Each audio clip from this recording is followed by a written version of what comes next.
Alright guys, and welcome back to Underdog Painting. So in this video I am going to be painting Octren Glimscry. Now I think I've pronounced that correct. If I haven't, I do apologise. But yeah, this is from the Curse City box set.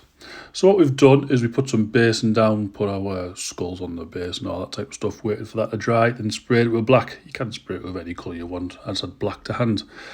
So we're going to try and work from the inside out on this model, and what we're doing is getting some Thunderhawk Blue, and we're just going to base coat this, like, I don't know what it is, like his robes basically, with Thunderhawk Blue. Now I find this paint quite, I don't know, it's not thin, but it just doesn't really stick to the model, which is weird. So a few coats of that helps quite a lot. Then we're going to paint the top robe. Now this is with Nagaroth Night. Now this is quite a dark purple as it is, and we are going to wash the model so it'll get even darker. But yeah, another 2 coats of this and you're good to go. On inspecting the model as well, there's not that much detail on this, and what there is the details are quite big, if that makes sense. So you can afford at the moment to be a little bit messy. Obviously don't get your purple on the Thunderhawk Blue, but if you do, just tidy it up with the other colour. But if you go over the books and stuff, again, it's not a big problem at the moment.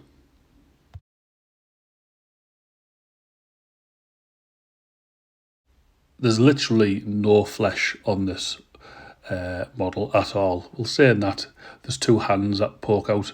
So base coat them with Bugman's Glow, and again just try and be a little bit neater.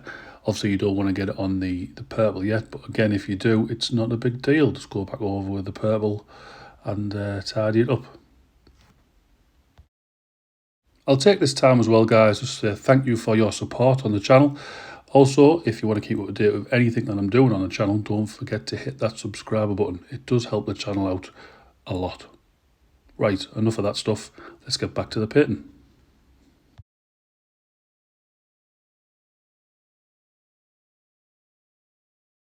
So next up, we're going to be just painting the wood. Now, he's holding a weird type of staff here, so we just paint this with Steel Legion Drab. And again, this is kind of probably the fiddliest part on the model, if you can call it fiddly. Just try not to get it on the robes, because this goes straight across the model, so take your time.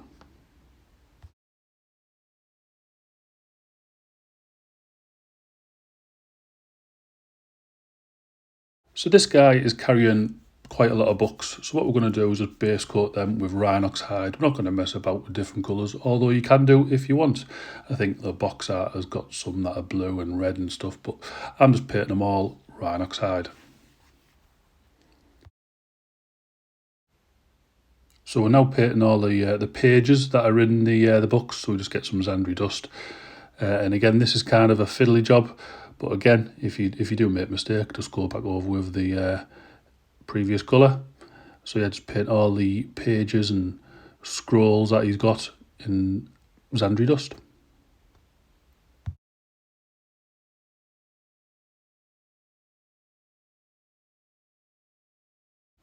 So the only metallic part that's on this model is where the scroll is. It's got 2 little handles. So all we're doing is just painting them with lead belcher.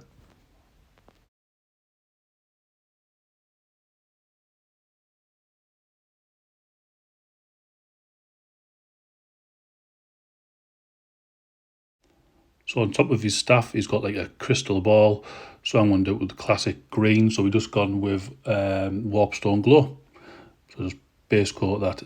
With this, it's not too much a bad thing if you do spill onto the wood, the brown, because once we wash it, it's going to kind of look like a glow effect. I haven't done that. I have been neat, but if you do, then that's not a problem. Now we're on to painting the beard. That even puts my beard to shame. Yeah, so this is quite a massive beard that we've got here. So we just paint this with Administratum Grey. And again, this is at the front of the model and it does cross over that staff, so just be careful when you get up to that staff and close to his robes as well.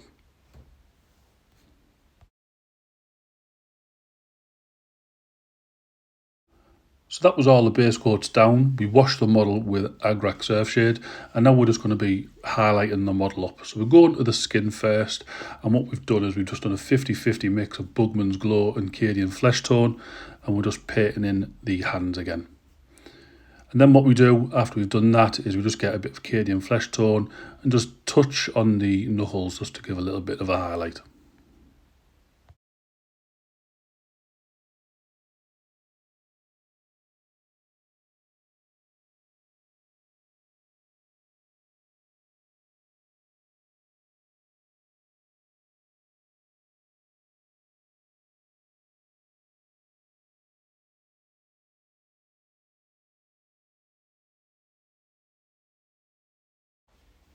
So now we're coming back to painting the purple robes.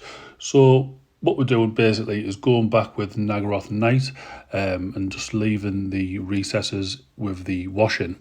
Now this model it's strange because obviously if you don't have green stuff, you are going to have these little lines going down. I don't have green stuff, but yeah, there's obviously ways to get around that. So you're going to have little lines there, but yeah, basically just paint all this cloak back up again with Nagaroth Night, leaving the shade and the previous colour.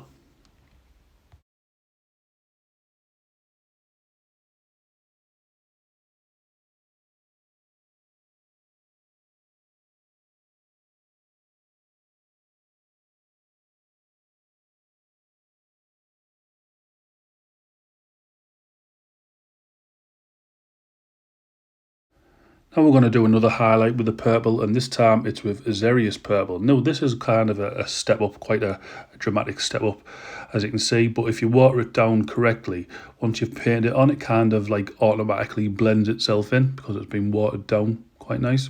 So all we're doing here is picking out all the folds, all the top parts of the model, and anywhere where there's a crease really, just to pick out the shadows.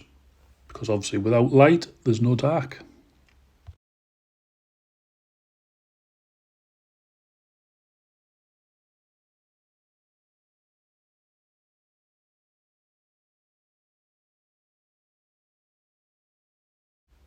And now we come back on to the Thunderhawk Blue.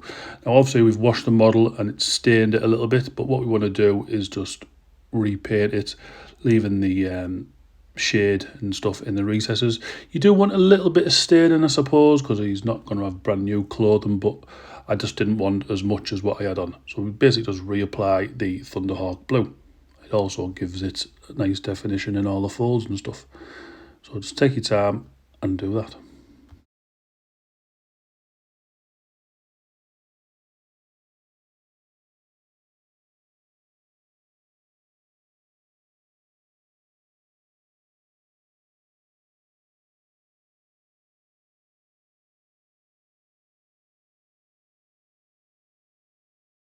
Went on to painting the crystal orb thing on the top of his staff again, and I've chose Auric Flesh just to highlight it.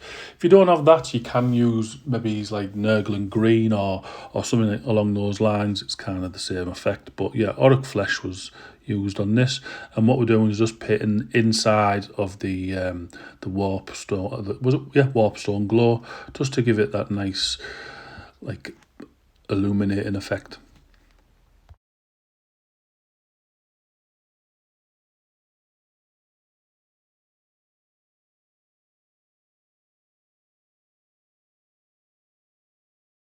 So now we are painting the face. Now, looking at this, it's like a porcelain mask, which I think is pretty cool. I just didn't want to do it cream, so what I did was I painted this with Administratum Grey, give it a nice coat all over, 2 or 3 coats, so obviously it was a nice perfect surface. And then once we did that, I used the technical paint, which is Lilac Oxide. Now this is a very cool paint, I think.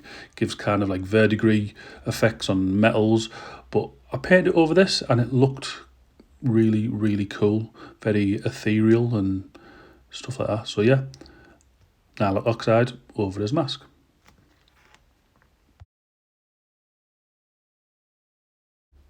Now we're just going to add some highlight to these books because they are basically just brown, and we're just going to dry brush them with some Steel Legion drab. It's just a lighter brown colour.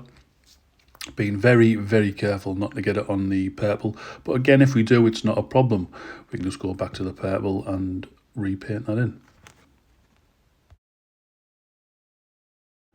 Once that is done, that is the model completed. Obviously just do your basing, and this is how the model turned out. I'm very happy actually with how this turned out for how quick it was painted in. If you like it, leave a comment down below. If you don't like it, leave a comment down below. Don't forget to like, comment and subscribe. It does help the channel out, and I will see you all again later. Ta-ra.